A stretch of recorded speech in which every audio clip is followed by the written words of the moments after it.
Welcome to India reforms judicial reforms. मैं doctor Kapil Kakkar, psychologist, social activist और reformer, आपका एक नए वीडियो में स्वागत करता हूं।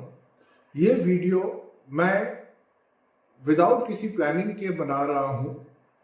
क्योंकि अभी अभी एक न्यूज आई है कि अर्नब गोस्वामी का जो हाई कोर्ट केस सुन रही थी आज के दिन, सैटरडे के दिन, वो उन्होंने जजमेंट उसकी रिजर्व कर दी है और वो लोग at the earliest high court, Bombay high court उसकी जजमेंट देगा। अब मैं आपसे ये इसलिए कह रहा हूं कि कभी आपने सुना है कि सबसे पहले किसी भी बेल के लिए, एप्लीकेशन के लिए 2-2 दिन तक कोर्ट 3-3 घंटे तक सुनवाई करता है? कभी शायद नहीं सुना होगा आपने, क्योंकि ऐसा होता ही नहीं है। आम आदमी को ये जो 6 घंटे हैं जो अर्नब गोस्वामी को 2 दिन में मिल गए हैं, आम आदमी को वो 2 सालों में 6 घंटे नहीं मिलते जो अर्नब गोस्वामी को मिल गए हैं 2 दिन के अंदर। तो ये वाली चीज तो इसके, मैं कहता हूं अर्नब गोस्वामी के साथ एक फेवर ही कोर्ट ने किया है कि कहीं ना कहीं कोर्ट ने इसकी बेल एप्लीकेशन को सुना है। पर उससे ज्यादा सरप्राइजिंग मुझे ये लगता है कि ऐसी क्या बेल एप्लीकेशन है कि कोर्ट को 6 घंटे सुनने की जरूरत है, 8 घंटे सुनने की जरूरत है? ये क्या जजेस की आईक्यू लेवल इतना कम है कि ऐसा है कि ये जजेस को लगता है उनको ये अपॉर्चुनिटी मिल गई है अर्नब गोस्वामी के थ्रू न्यूज में रहने की, तो इसलिए ये कहीं ना कहीं मीडिया का फोकस होगा, सोशल मीडिया का फोकस होगा तो कोर्ट की तरफ। तो इसलिए ये बॉम्बे हाई कोर्ट की जो जजेस है, are they enjoying this attention, new found attention that they have been receiving. तीसरा ये भी हो सकता है कि जजेस को ये जो, मैं इसको इंग्लिश के टर्म में आई वॉश कहूंगा, ये इनको करना पड़ रहा है क्योंकि इनको ये दिखाना है कि मीडिया को लेके और सब कुछ अर्नब गोस्वामी को लेके जस्टिस और सिस्टम हमारा कितना सीरियस है और ये लोग क्या क्या कर सकते हैं और ये कितनी सीरियसली इसको सुनवाई कर रहे हैं। सबसे पहली बात, हमारे देश में हर एक केस को इतनी सीरियसली इनको लेना चाहिए, क्योंकि हर एक केस मीडिया के सामने नहीं आता है तो ये लोग सीरियसली क्यों लेंगे, इनको अटेंशन नहीं मिलती है तो ये सीरियसली क्यों लेंगे। तो आप देखिए, छोटी सी बेल एप्लीकेशन जिसको ये एक्सेप्ट या रिजेक्ट कर सकते हैं, उसके ऊपर इन लोगों ने इतना एक तरह से हल्ला बुला बना दिया है बिना कुछ कहे।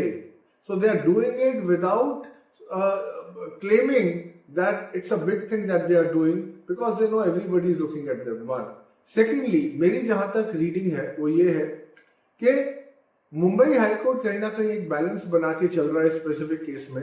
ना तो वो स्टेट गवर्नमेंट को नाराज करना चाहता है, ना वो चाहता है कि उसके ऊपर सोशल मीडिया वगैरह में उंगली उठे। तो उन्होंने क्या किया, 2 दिन अर्नब गोस्वामी को पहले सुना।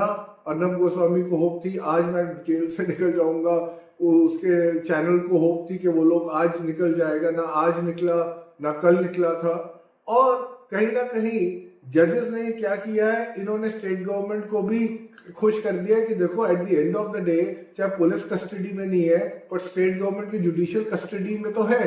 तो एक तरह से जो स्टेट गवर्नमेंट के अंदर ही तो वो कस्टडी आती है जिसके अर्नब गोस्वामी है, तो वहां पे it's a win win situation both for judiciary as well as state government, and not so win situation for Arnab Goswami, apart from he being heard for 6 hours, 6-8 hours. There is nothing that he needs to be happy about, because I'm sure he would be disappointed thinking कि इतना सुनने के बाद भी इन्होंने judgement पास नहीं करी है। तो अब ये स्टेट गवर्नमेंट को एक मौका मिल गया कि भी कम से कम, चाहे केस कोर्ट सुन रहा है, सो कॉल्ड सुन रहा है, पर वहां पे क्या कर रहा है कि सुनते हुए भी कस्टडी में उसको रखा हुआ है। और जो पुलिस ने अगर अर्नब गोस्वामी को हरास करना है, साइकोलॉजिकली, मेंटली टॉर्चर करना है, चाहे वो फिजिकली इतना असॉल्ट ना भी करे, तो उनके पास मौका है। तो एक तरह से अर्नब गोस्वामी को जो एक स्टेट गवर्नमेंट ऑब्जेक्टिव जिसका है वो अचीव कर भी रही है, जुडिशरी जो कि दिखा रही है कि हम कितना न्यूट्रल हैं और कितना हम पॉइस से हम एक एक चीज को सुन रहे हैं, वो बेसिकली स्टेट गवर्नमेंट को रूम दे रही है कि भी आपको हम टाइम दे रहे हैं बिना ये बोले कि हम आपको टाइम दे रहे हैं। क्योंकि इवेंचुअली मुझे लगता है मंडे या ट्यूसडे को ये लोग अर्नब गोस्वामी को बेल दे देंगे, बट जो एक स्टेट गवर्नमेंट का उसको सबक सिखाने का मकसद था वो भी साफ पूरा हो जाएगा। मैंने इतने रिपब्लिक इंडिया को पिछले एक साल में अपने जुडिशियल रिफॉर्म्स के ऊपर वीडियो भेजे हैं, पर इन्होंने उसको कभी नहीं रिकग्नाइज किया। क्यों नहीं रिकग्नाइज किया? क्योंकि भाई अर्नब गोस्वामी उस टाइम थोड़ी ना जेल गया था। अर्नब गोस्वामी जैसे लोगों को अब पता चलेगा कि जुडिशरी क्या चीज है, और अगर अर्नब गोस्वामी के साथ ऐसा हो सकता है तो आप सोचिए एक आम आदमी के साथ जिसकी बेल की एप्लीकेशन 6-8 महीने पड़ी रहती है, 6-8 महीने में भी उसकी हर 1.5 महीने बाद सुनवाई होती है, 2 महीने बाद सुनवाई होती है, तो what they have to go through, and that time ये आपके न्यूज चैनल सब चुप रहते हैं। So at the end of the day I am not passing any judgement, क्योंकि मैंने एक ट्वीट किया था जिसमें मैंने बहुत क्लियरली ये बात कही थी कि notoriously the case against Arnab Goswami was closed and notoriously it has been opened. So the issue is not what has been closed or opened. The issue is not the state government and policing.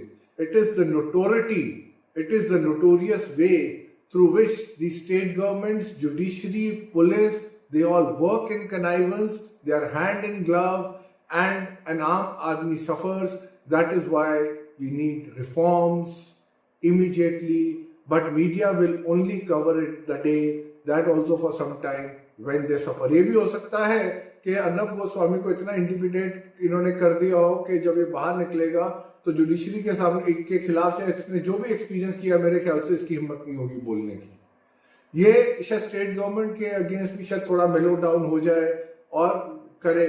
तो कहने का मतलब है कि हम लोग को इस देश में हर तरह के रिफॉर्म्स चाहिए। जब तक नहीं मिलेंगे तब तक ये जो अंधा कानून, अंधा राज है वो हमारे देश में अनफॉर्चुनेटली चलता रहेगा। एक देश का आम नागरिक मेहनत करके देश को आगे बढ़ाता रहेगा, और ये जो आपके अंधा कानून है या जो स्टेट गवर्नमेंट्स हैं जो इस तरह की चीजें करती हैं, वो आम आदमी को पीछे खींचती रहेंगी। Thank you so much.